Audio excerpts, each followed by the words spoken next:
Welcome back to Hindi യൂണി.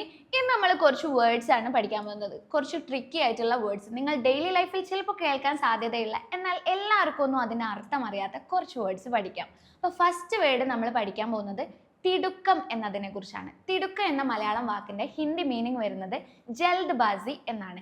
ജൽദ് ബാസി. അപ്പൊ നമുക്ക് ഇതിനൊരു ഉദാഹരണം നോക്കിയാലോ. തിടുക്കത്തിൽ തെറ്റുകൾ സംഭവിക്കുന്നു. അതായത് നമ്മൾ ഹറി ആയിട്ട് ചില കാര്യങ്ങൾ ചെയ്യുമ്പോൾ നമുക്ക് എന്തായാലും തെറ്റുകൾ സംഭവിക്കില്ലേ. ഇതെങ്ങനെ നമുക്ക് ഹിന്ദിയിൽ പറയാം?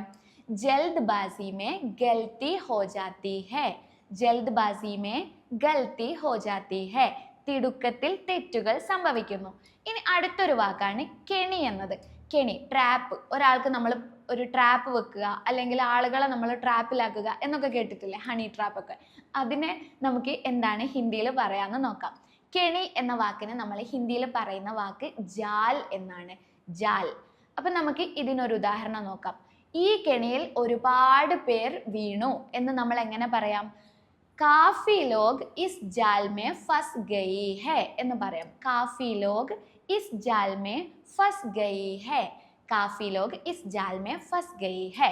ഒരുപാട് പേര് ഈ കെണിയിൽ വീണിരുന്നു. ഇനി അടുത്തൊരു വാക്കാണ് ഒളിവിൽ പോവുക എന്നൊക്കെ പറയില്ലേ നമ്മൾ, ഒളിവിലാവുക അല്ലെങ്കിൽ ഒളിച്ചിരിക്കുക. ഇതിന് നമ്മൾ ഫറാർ ഹോന എന്ന് പറയും. ഫറാർ ഹോന. അപ്പം നമുക്ക് ഒരുപാട് കാര്യങ്ങൾ ചെയ്ത് നമുക്കൊരു ഉദാഹരണം നോക്കാം. ഇതൊക്കെ ചെയ്ത ശേഷം, ഒരുപാട് കുറ്റകൃത്യങ്ങൾ ഒരാൾ ചെയ്തു, അതിനുശേഷം ആൾ ഒളിവിൽ പോയി. ഈ ഒരു കാര്യം നമ്മൾ പറയുമ്പോൾ ഇതൊക്കെ ചെയ്തു വെച്ച ശേഷം ആൾ ഒളിവിൽ പോയി എന്ന് നമുക്ക് പറയണം. അതെങ്ങനെയാണ് നമ്മൾ ഹിന്ദിയിൽ പറയാ? ये सब कुछ करने के बाद उसने फरार हो गया. ये सब कुछ करने के बाद उसने फरार हो गया. ഇതെല്ലാം ചെയ്തു വെച്ച ശേഷം അവൻ ഒളിവിൽ പോയി.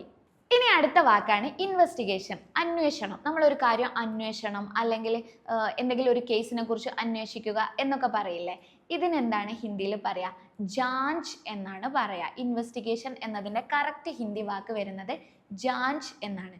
അപ്പം നമുക്കൊരു ഉദാഹരണം നോക്കാം. അന്വേഷണം തുടരും, അന്വേഷണം തുടർന്നുകൊണ്ടേയിരിക്കും എന്ന് പറയാൻ നമ്മൾ എങ്ങനെ ഹിന്ദിയിൽ പറയാ? ജാഞ്ച് ജാരി രഹേഗ. ജാരി രഹേഗ എന്ന് പറഞ്ഞിട്ടുണ്ടെങ്കിൽ തുടരും എന്നാണ് അർത്ഥം വരുന്നത്. സോ ജാഞ്ച് ജാരി രഹേഗ, അന്വേഷണം തുടരും. ഇനി നമുക്ക് മറ്റൊരു വാക്ക് നോക്കാം. പക്കഡ്ന, പിടിക്കുക എന്നതാണ്. പിടിക്കുക, കള്ളനെ പിടിക്കുക, അങ്ങനെ ഓരോന്ന് പറയാൻ നമ്മൾ ഉപയോഗിക്കുന്ന ഒരു വാക്കാണ് പക്കഡ്ന. ഈ പക്കഡ്ന എന്നത് വെച്ചിട്ട് നമുക്കൊരു ഉദാഹരണം നോക്കാം. കള്ളനെ പിടികൂടി എന്ന് നമുക്ക് എങ്ങനെ പറയാം? ചോർക്കോ പക്കഡിലിയ. ചോർക്കോ പക്കഡിലിയ.